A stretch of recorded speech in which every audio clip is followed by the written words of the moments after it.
আজ বন্ধুদের সাথে শেয়ার করছি খুব কম সময়ে ডিমের একটা রেসিপি। ব্যাচেলার যারা আছো অনেকেই ডিম সেদ্ধ করে তারপর ডিম রান্না কাটা বাটার ঝামেলা ছাড়াই। তো বন্ধুরা, সীমার রান্নাবান্না চ্যানেলে তোমাদের সবাইকে স্বাগত। নিশ্চয়ই ভালো আছো তোমরা। তো আজকে ডিমের যে রেসিপিটা শেয়ার করছি একদম 10 মিনিটেই হয়ে যাবে। তো চলো শেয়ার করি তোমাদের সাথে কী করে করলাম। যারা ডিম ভালোবাসো, ডিম খেতে চাও, হাতে সময় কম, অবশ্যই তোমরা এই রেসিপিটা বানিয়ে দেখতে পারো এবং রুটি ভাত পরোটার সাথেও খুব ভালো লাগবে। একটা তো অনেকক্ষণ গেছে এটা।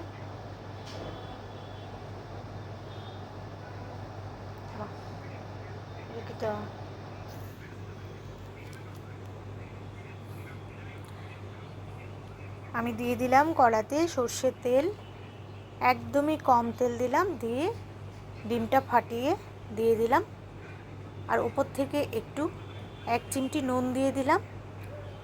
দেখো এবার কুসুমটাকে একটু ভেঙে দিলাম, ডিমের পোচ করে তারপর আমি করছি। তো দেখো কুসুমটা সুন্দর রয়ে গেল ভেতরে, উল্টিয়ে দিয়ে দিলাম। এবার এরকম করে সবগুলো ডিমের পোচ বানিয়ে তারপর আমি করে নিচ্ছি। তো খেতে খুব টেস্ট হয়, মাঝখানে কুসুমটাও থাকে, বেশ ভালো লাগে।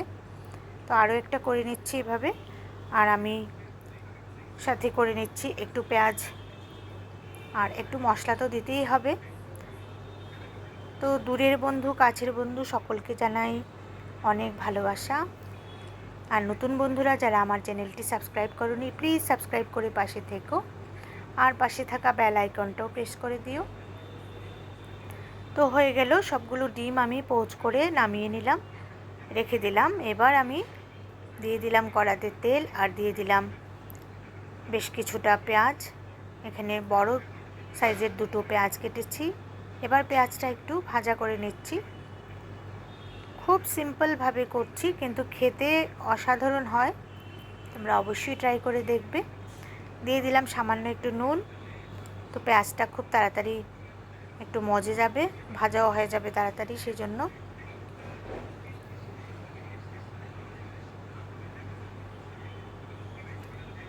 তো অনেকটাই ভাজা হয়ে যাচ্ছে।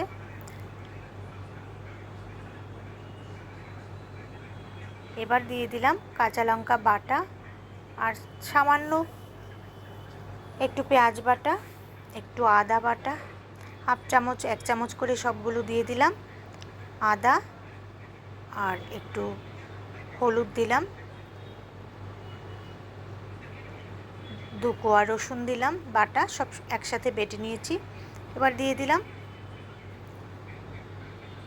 আর 1/2 চামচ দিয়েছি লঙ্কা, কাশ্মীরি লঙ্কার গুঁড়ো, সব একসাথে দিয়ে দিলাম। এবার খুব ভালোভাবে, আমি এখানে জিরে গুঁড়ো দিইনি কিন্তু, শুধু পেঁয়াজ আর রসুন আদা লঙ্কা এটাই দিয়েছি। এবার একটু ভালো করে মশলাটাকে কষিয়ে নিচ্ছি খুব ভালো করে।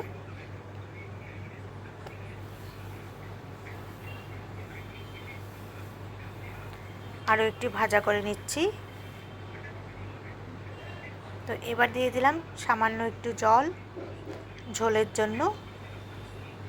এই পোচ করে ডিম করলে খুব ঝোল ভালো লাগবে না, একটু গায়ে মাখা ডিম কষা বলতে পারো করে নিলাম।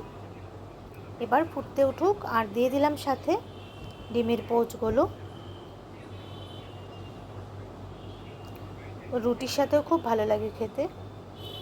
দেখো সবগুলো দিয়ে এবার একটু ঝোলের সাথে মিশিয়ে নেব, নুন ঝাল সব কিছু একদম ঠিকঠাক হয়ে যাবে ডিমের সাথে। একদমই সহজ একটা রেসিপি, তোমরা প্রত্যেকেই জানো, প্রত্যেকেই বানিয়ে খাও। তো আমি কি করে বানালাম সেটাই তোমাদের সাথে শেয়ার করলাম। আর যারা ব্যাচেলার ভাইরা আছো তোমরা অবশ্যই খেতে পারো। আর দেখো উপর থেকে একটু কসুরি মেথি ছড়িয়ে দিলাম, তাহলে গন্ধটাও খুব ভালো আসে। এখানে কসুরি মেথির গন্ধটা আমার খুব ভালো লাগে। আর দিয়ে দিলাম সামান্য একটু গরম মশলা। একদম রেডি হয়ে গেল পোচ করে ডিমের কারি। তো কেমন লাগলো বন্ধুরা অবশ্যই কমেন্ট করে জানিও, আর অবশ্যই তোমরা ট্রাই করে দেখবে যারা খাওনি কেমন লাগলো। তো দেখা হবে আগামী নতুন কোনো ভিডিওতে। খুব ভালো থেকো, সুস্থ থেকো, আনন্দে থেকো।